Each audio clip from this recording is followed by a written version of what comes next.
ಇನ್ನು ಮುಂದೆ ನಿಮ್ಮ ನೆಚ್ಚಿನ ಧಾರಾವಾಹಿಗಳ ಫುಲ್ ಎಪಿಸೋಡ್ಗಳು ಸನ್ ನೆಕ್ಸ್ಟ್ ಆಪ್ನಲ್ಲಿ ಮಾತ್ರ. ಕೋಟ್ಯಾಂತರ ರೂಪಾಯಿ ಆಸ್ತಿ ಬರುತ್ತೆ ಅಂದಾಗ ಜುಜುಬಿ 50,000 ರೂಪಾಯಿಗೆ ನಾನ್ ಜಗಳ ಮಾಡ್ತಿದ್ನಾ?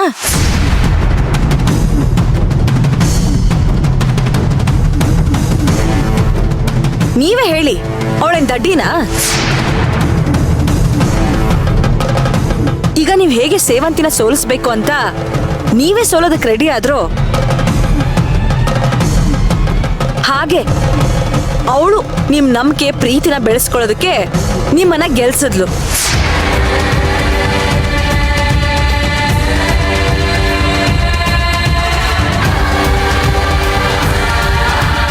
ಪ್ರಿಯಾ ಹೇಳ್ತಿರೋದು ಸರಿ ಅಂತ ಅನ್ನಿಸ್ತಿಲ್ವಾ?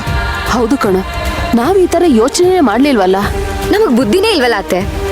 ಎಷ್ಟು ಬೇಗ ಅವಳ ನಾಟಕಕ್ಕೆ ಮರಳಾಗ್ಬಿಟ್ವಿ. ಹೌದು, ಅವಳು ಬೀಸೋ ಬಲೆಗೆ ನಾವು ಬೀಳ್ಬಾರ್ದು. ಅವಳು ನಮ್ಮನ್ನ ಒಲ್ಸ್ಕೊಳಕ್ ಎಷ್ಟೇ ನಾಟಕ ಆಡಿದ್ರು ನಾವು ಸೋಲ್ಬಾರ್ದು. ಅಬ್ಬಬ್ಬಬ್ಬ, ಅವಳು ಇಷ್ಟೇ ಕಿಲಾಡಿ ಅಂತ ನನಗೆ ಗೊತ್ತೇ ಇರ್ಲಿಲ್ಲ. ಇನ್ಮುಂದೆ ಅವಳು ಕಿಲಾಡಿತನ ನಮ್ ಮುಂದೆ ನಡೆಯಲ್ಲ. ಆ ಸೇವಂತಿನ ಮಣ್ಣು ತಿನ್ನೋ ಹಾಗೆ ಮಾಡ್ಬೇಕು, ಮಾಡೇ ಮಾಡ್ತೀನಿ.